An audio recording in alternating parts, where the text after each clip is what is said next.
So after the Netflix documentary made by that woman, Will Smith's wife, apparently that's her new name now, um, Zahi Hawass, with the help of a YouTuber, commissioned a documentary to show what Cleopatra really looked like and what the ancient Egyptians looked like. And let's get into it. Let us see if Cleopatra was black or not. Her story has been warped so much throughout history.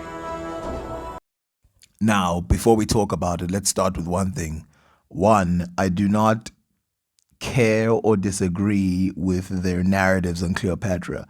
What I came for is what they came to debunk in this documentary, which is the race of the ancient Egyptians. And I want to show you how dishonest they are when it comes to this topic. From biased opinions to praise. Yet, who was she really? Let us see if Cleopatra was black or not. The big question. You know what I'm going to say? First of all, I am not against the black at all. But I would like to give facts about Cleopatra. Because look at the Macedonian queens and Macedonian princesses. There is no one who was really black. At the same time, look at all the statues that was made for Cleopatra. At least I know about 2 statues for Cleopatra. And all the coins that I discovered inside with Kathleen Martinez, the temple of Botosiris Magna, it does not show at all that Cleopatra was black. And I want to come to a very important point. It is not good to change history. It is not good to make a false history. So far I agree with him. He's making some very valuable points about changing history and not showing us wrong stories. And when you see accurate information, you have to point it out immediately. So let's see if he's going to stay consistent with this throughout the entire video. Again, I am not against the black at all. If Egypt history was black, I will say that. But let us see if anyone will come and look at the scenes that shown on the temples of the New Kingdom and the Old Kingdom and the Middle Kingdom. You always see the king smiting the enemies of Egypt. And the enemies of Egypt were actually Asiatics, African, and Libyan. Okay, so here's what I'm going to say about this. Nubia was not always the enemy of Egypt. Let's just start there. In many cases, Egypt erected buildings in Nubia and had great favor in Nubia. It wasn't always the enemy. Secondly, I don't know what this argument is. He's trying to say that Nubians can't be, basically saying Egyptians can't be Nubians or related to Nubians because they are shown being smited on the walls. So is he then saying that they can't be Asiatic either because they're also shown being smited on the walls, the Asiatics, as he points out right now? If that's the case, then that means modern Egyptians are not the original Egyptians, because modern Egyptians have a majority of their DNA leaning towards the Middle East, with a very small amount, a trace amount, leading towards black Africans.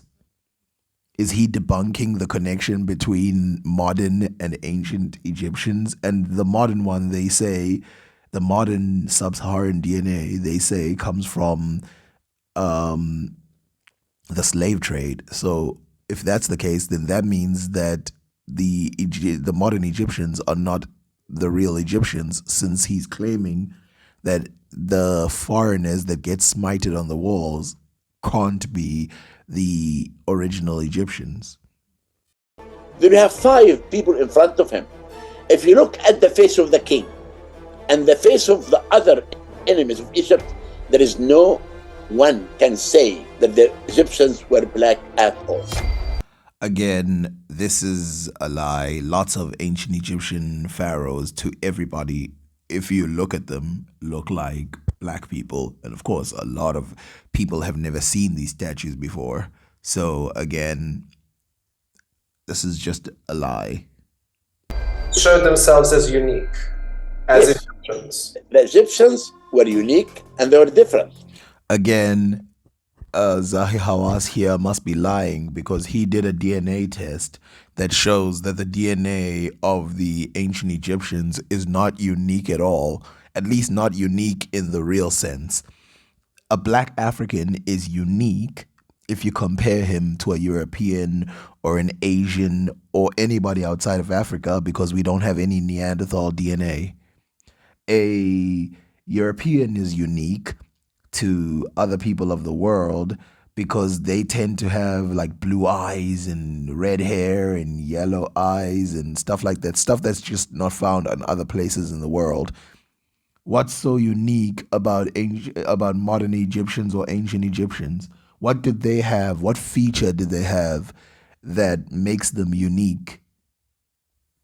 What is this thing that's like, oh, yeah, they were unique because of this? I don't understand what he means by the word unique. And if he means mixed race by the word unique, then that's not that unique either. Believe it or not, a lot of people from the world are mixed. The entirety of North Africa is like mixed. Not everybody in North Africa, but a large proportion of them have like trace amounts of sub-Saharan African, amounts of European, amounts of Middle Eastern, big amounts of Middle Eastern. And then, of course, if you go into Europe, Europe was populated by Europeans, and then some Middle Easterners got in there when it was time for farming.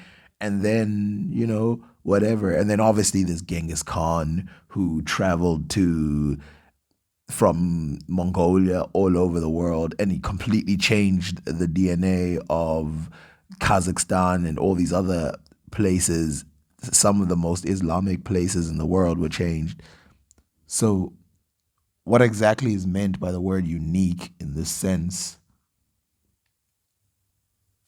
Let us review this unique claim by looking at this DNA study he gave. So he gave that the Ramses III and Pentuer were E1B1A, in which he and his team agree that E1B1A is mainly found in Africa, especially West Africa. Then he gives haplogroup K, and he says that it's mainly found in the Middle East, and it's found in 4.7% of contemporary Egyptian populations. Then he gives haplogroup H, in which he says that Amenhotep III was, he had H2B, and this DNA clusters with Near Easterners. And then he gives these remarks, and he says the study reconfirms and complements the previously published family pedigree of the King Tutankhamun, also presents a plausible mitochondrial and Y chromosomal signature of families. The data suggests geographical and temporal matching of the origins of Y chromosomal and mitochondrial signature in the family to possibly Near Eastern lineages. Now, I'll give him this. He says possibly, which I think is a very fair way of stating it. But this does not point to anything unique. All these DNA are tested for in the close regions that he is by. With time coverage believed to be between 14,500 and 28,400 years BP. A recent study by Schooneman, which he's citing, has also shown the propensity of Near Eastern lineages among their ancient Egyptian samples coming from Fayum. Okay, so if he's claiming, so there's three things here. The first one is he claims that the ancient Egyptians are unique. Well, in this thing that he did, in the study that he did, he then claims that the ancient Egyptian have a propensity that is closer to Near Easterners. How's that unique? That's not unique. That means that they're just closer to Near Easterners in his study. Which again, I give him credit for saying that it, it's possibly, not that it's 100%. Like a lot of the other people who have looked at the study, they go, yeah, it means that there's not sub-Saharan African, which is ridiculous. Due to its geographical location, Egypt could have over time created a melting pot of various gene pools. The genetic variation outside Africa reflects only a subset of the African gene pool. Studies on today's Egyptian population samples have resulted in haplogroups that are predominantly European or West Eurasian. It was also reported that let's go back to that one. Studies on today's Egyptians population samples have resulted in haplogroups that are predominantly European or West Eurasian. This is his test. How's that unique? Is he claiming that because the ancient Egyptians are unique and these people, their DNA is more like Eurasian, somewhere Eurasian, Europe type of DNA, that the modern Egyptians aren't as unique as ancient Egyptians? He's basically debunking his own point. And then, of course, it was also reported that modern Egyptian haplogroups in a study were more closely associated with African populations than with West African, non-African populations than with West Africans. This accords with our findings that the same trend was indicated through the analysis. Okay, so again, they're saying that and by the way, I don't believe most of the study, but I'm saying based on his view, this is a contradiction. And this is something he presented as a study. Does he have better evidence than this that shows that the ancient Egyptians are different or are unique than everybody else? Because what I'm reading here, without interpreting it, just going, okay, straightforward, does not make me think that these people are unique at all. We know in Dynasty 25, we know that Cush and Nepta ruled Egypt. And we have the first king who came was Banchi and Taharka and others. Then the black kings came to rule Egypt in the late period.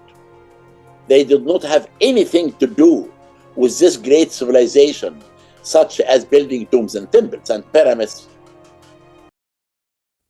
At this point, he is revealing his power level, and he says that the Nubians have nothing to do with the ancient Egyptians.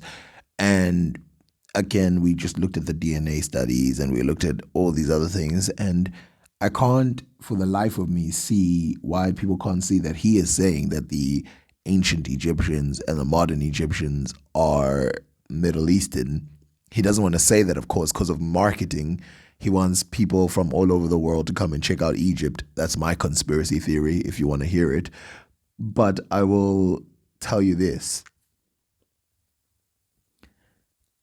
Nubia has been part of ancient Egyptians' history since the beginning, since a long time ago. And I don't know why he's doing this thing where Nubia has to take over Egypt in order for its influence to be felt on Egypt. Its influence was felt from the beginning. Wasn't it where they got most of their gold? It had no influence on their empire. They called it Nubia, the land of gold, which financed their entire operations. Why is this guy just saying stuff that doesn't make any sense? So this is a debunking of Cleopatra? Debunking a lie with another lie? If you look at the Meroitic pyramids that built in Sudan, it's not like the great pyramids that built in Egypt. This is another what the hell point First of all, one pyramid inspired the other. They don't look the same, but one pyramid inspired the other. Let's not pretend that just because they don't look the same, they don't have the same motivational origin. And we have to know that the black civilization, its origin was in Sudan and Nubia. And I would like to mention here, there is some people who tried to show that the origin of Egyptian is black. For example, we have two people from Brazilian came to the Civilization Museum and they took a photograph of a skeleton. Okay, this one is for all the people who claim that it's black Americans who are sitting here claiming that everybody is a black ancient Egyptian or whatever. People in Brazil believe this stuff, bro. People in Africa believe this stuff. People in Asia believe this stuff. People in Europe believe this stuff. I will say it again. It's a minority view and it's a minority opinion, but there's people from all over the world who believe this stuff. That's why I will not accept the term Afrocentrism when it comes to this, because it is a debate and it is an open debate and it is not closed. It is, as much as these guys want to say it, as much as people like Metatron want to make it sound like it's open shut case, it is not an open shut case. It's quite open. That was found in a small village near Sohag in Upper Egypt. 33,000 years old skeleton, which I had the opportunity to CT scan as well. He walked in Paris, and we can tell that from the changes that his work caused on his elbows as well as in his knees and patella. These are of the oldest skeletons in Africa. These two Brazilians took photographs of the skeleton, and they went to Brazil and produced a false scenario that this skeleton was black. How can anyone on earth It's not scientific. find out if this skeleton can be black or white? Mhm. Also, Okay, so he picks a Egyptian person who has a weaker argument. I mean, a Brazilian person who has a weaker argument. But what about this guy? That this royalty that he's discovered is actually not white. But the CT scan has one more surprise for Alejandro. Shammai's ethnicity. Well, they have just told me that Shammai has a Nubian feature, which means that their ruling family was probably Nubian, and that was unexpected. Examining Shammai's anatomy closely, the thickness of his bones and the shape of his nasal cavity, the anthropologists think he was a black African, likely from neighboring Nubia. A huge revelation that challenges the prevailing image of the Egyptian ruling class. We always thought the ancient Egyptian elites were Mediterranean type, and in this sense, Shammai is representing the society of the frontier, in which different ethnic groups were mixed. At the end, it doesn't matter the color of your skin. Shammai was Egyptian. You saw the disappointment on his face, like when they told him the features of the face, Instead of debunking this, which by the way, if he did, I would have been very impressed, he debunks the Brazilian one, which he knows is built off of non-scientific data, much like the Tutankhamun photo where they make him a white person. when I was visiting Brazil, they do every year a parade.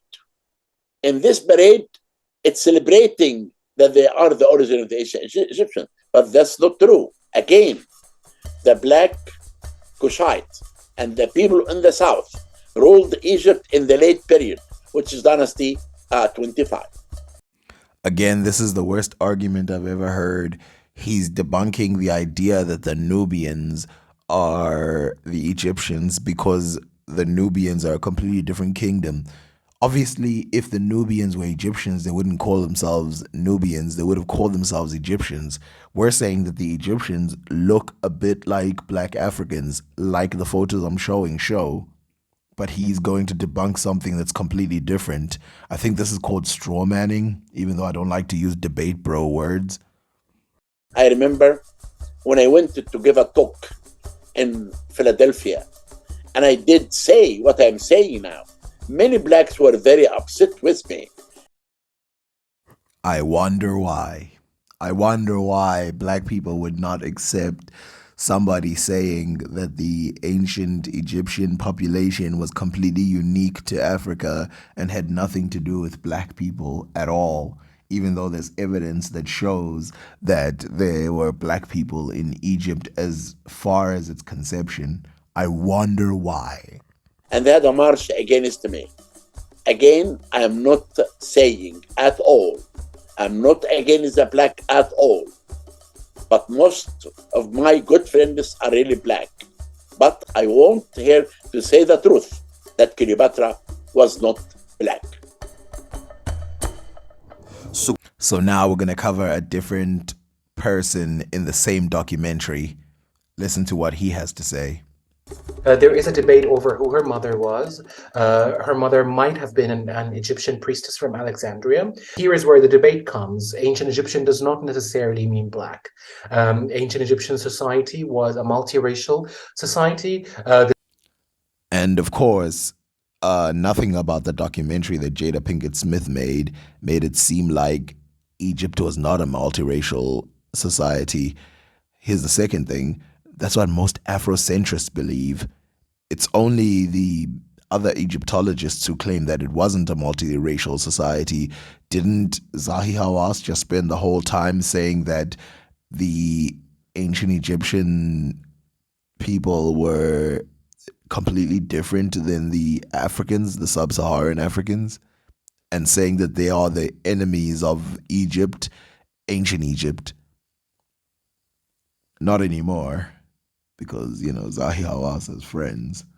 The same way it is today. We are a multiracial society. Excluding Egyptians that are not of a darker skin tone from their heritage is not okay. Who the hell keeps excluding these people from their heritage? No one's excluding anybody. People keep saying that the original Egyptians were black. How does that exclude anybody from anything?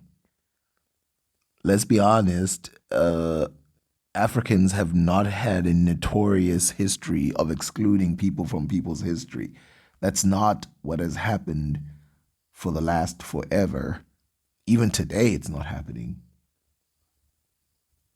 And Africa is a huge continent. Africa is not only black. I'm Egyptian. I'm quite dark, but I have cousins and family members that look like you. They have colored eyes and they're white and they're still Egyptian. If we look at the Fayum portraits, for instance, the Fayum portraits for a long time, they were thought to belong to Greek inhabitants of Egypt. But recently they did DNA tests on the mummies where these portraits were placed on, and they all turned out to be Egyptian. Again, this has to be a lie, because if he's talking about the study that I think he is, he's probably talking about the 2017 study that showed that, at least this is the mainstream belief, that showed that the Fayum mummy people were related to Near Easterners who are closer to like the Middle East way more than they are to people who are in Europe or people in sub-Saharan Africa. Then he is lying by saying that the DNA showed that they were just strictly Egyptian. It showed that they were closer to Near Easterners. I don't know what that means. They're Egyptian. They're Near Easterners.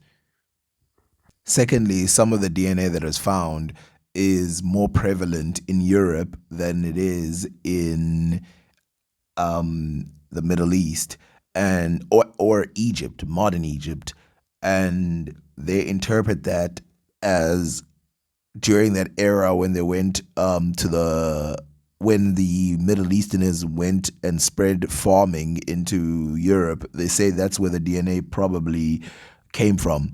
But again, that's an interpretation. And so if you are claiming that these Fayum mummies are 100% Egyptian, I want to make sure, let them be 100% the same as the modern Egyptians. If you're claiming that there is no difference between the two of them, they literally claim that sub-Saharan African DNA got increased in the post-Roman times, and then they claim that the demographics of modern Egypt hasn't changed at all. It's changed based on this study, based on just the study alone.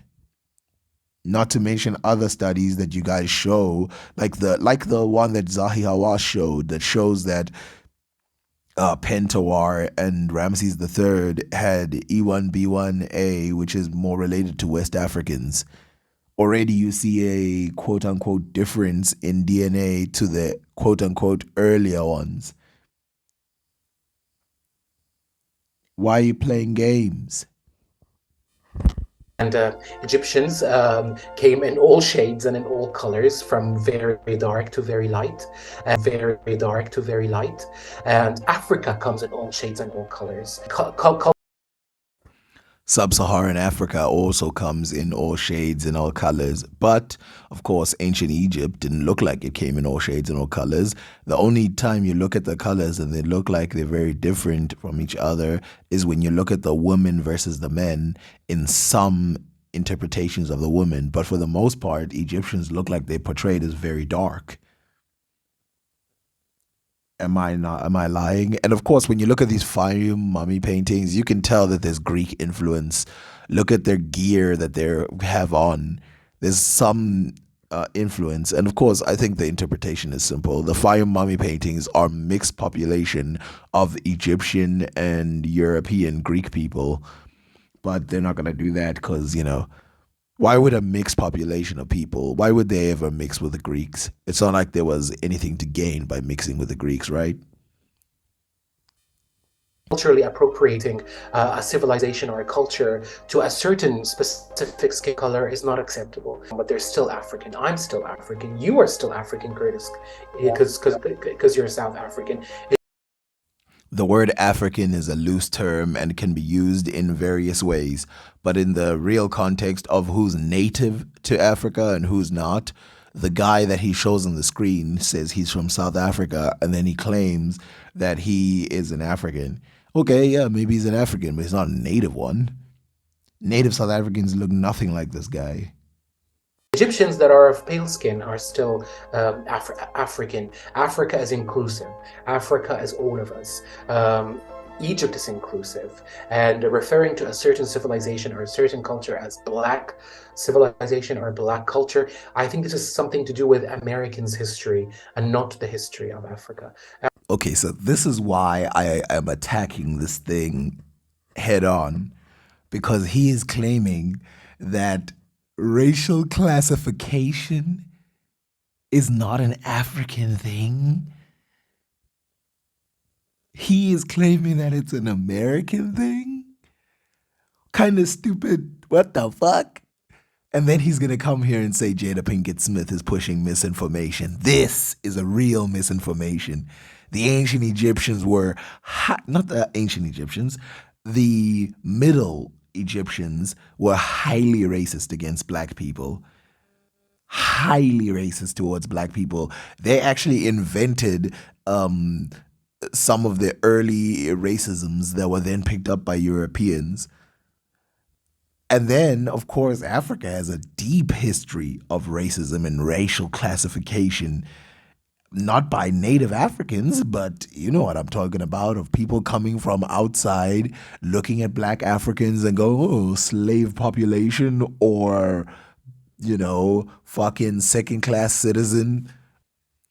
And you're going to sit here and say that, hey, that's some American history stuff? What in the world is going on in this planet?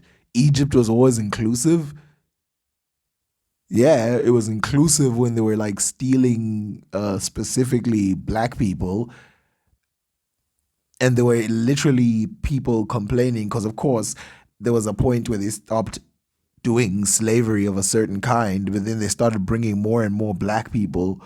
And there were even black kings who were complaining to the Egyptian people, the Egyptian kings, that why are you taking our people? Our people have converted to Islam. And he's going to sit here and pretend that North Africans, Europeans, and other people have never been racist. Racism, and I'm going to say it loud and clear, racism against black people has its foundations deep in Africa. As soon as they discovered us, they decided to do it. And this has been going on for a long time, and there's a lot of evidence for that. This is real misinformation. Africa has always been a multiracial continent, and it always will be.